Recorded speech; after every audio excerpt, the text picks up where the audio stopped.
Okay, welcome to the exercise section for the lookup function. Okay, so here we have two tables. We have two tables, okay, with tags, of course, to do.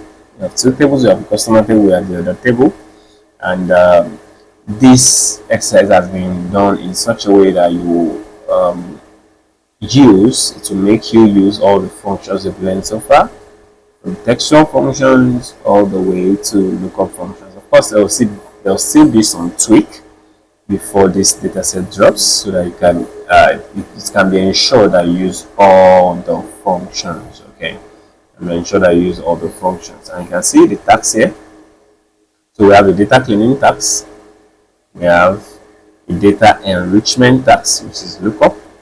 We have feature engineering, where you create new feature, new columns from existing ones, and you have some analysis to carry out. You can see how nice, and you have some advanced challenges as well. So you can look forward to an exciting time with this data set. Okay, so it will be dropped in the description below. You should find the data set there, the link to download this data set.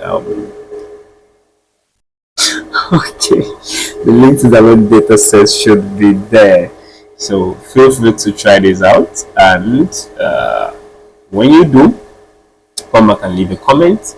So if I get enough comments, get enough likes, I might just drop the solution to the exercises. All right, so see you in the next.